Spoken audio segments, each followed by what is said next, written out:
За өдрийн мэндэ. За сая сайдын танилцуулж байгаа мэдээ докторч гарч ил байна. Сүлжилттэй тэмцэх төсөл хөтөлбөр гээд. Тэгээ энэ байгаль орчин хөдөө аж ахуйн байнгын хорон дээр нөгөө говийн бүс рүү ус татах асуудал маань юу болж байгаа вэ?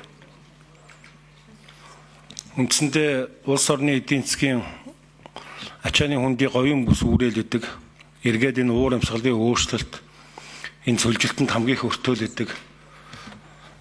Тэгсэн мөртлөө энэ дээр нь мөнгө тавьдгүй. Бас Монгол төрийн залгамж халаа гэж нэг юм байх хэвээр. Уг нь өнгөрсөн одоо хавар өмнөх засгийн газар бол бас говийн бүсийг усчуулах чиглэлээр онг цагаан бургастай 70 энэ чиглэлийн ажлуудыг овоо эхлүүлээд явж ирсэн. Одоо төсөв байдгүй. Энэ чиглэлээр яг одоо юу хийж байгаа юм? Өнөөдөр яг энэ одоо энэ хурал дээр зарчмын зөрүүтэй нэг 11 саналын нэг нь бид нар оруулж байгаа. Гэлээгээ тэр бол зөвхөн онг одоо энэ цагаан бургастай 70-тай холбоотой асуудлыг дөнгөж эхлэл болохоос биш бусад ажил нь ерөөсөө явж байгаа юм алга шүү дээ. Нэг л гоё юм яриад идэг. Өнгөрсөн засгийн газар нөгөө 14 мега төсөлгээд говийг усчуулна гээд дээрээс нь дахиад Эрдэнэ соёудлогоо нэг тендер зарлаад говийн бүсдэр хэрлэн голын тэзүү ахаа шинжилээд хийж байгаа. Тэр нь ч бас нэг олигтой бүтэлтэй чинь болж байгаа ч юм уу ч юм уу.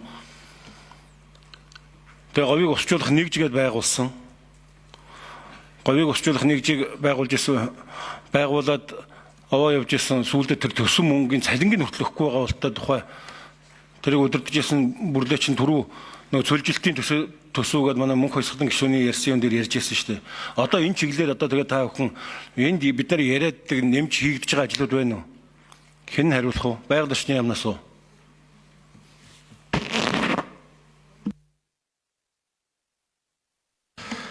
Байгаль орчны сайд хариулъя. Батбаяр сайд.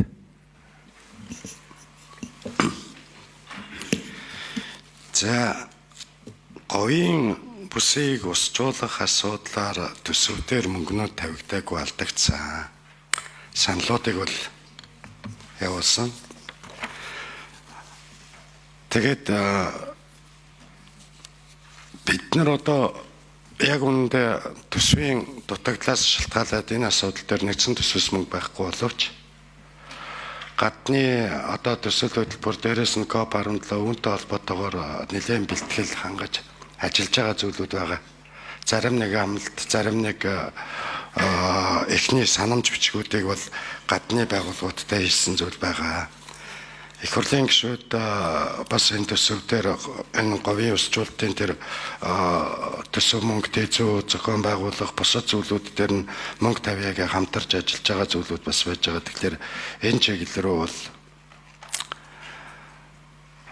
орондоо тэгээд яг одоо бол энэ өргөн барьсан засгийн газрын төсөв дээр бол ихтэй мөнгө байхгүй дээ. Байвал одоо хэд байгаа вэ? 300 сая байгаа болов уу? Тийм байгаа хаа.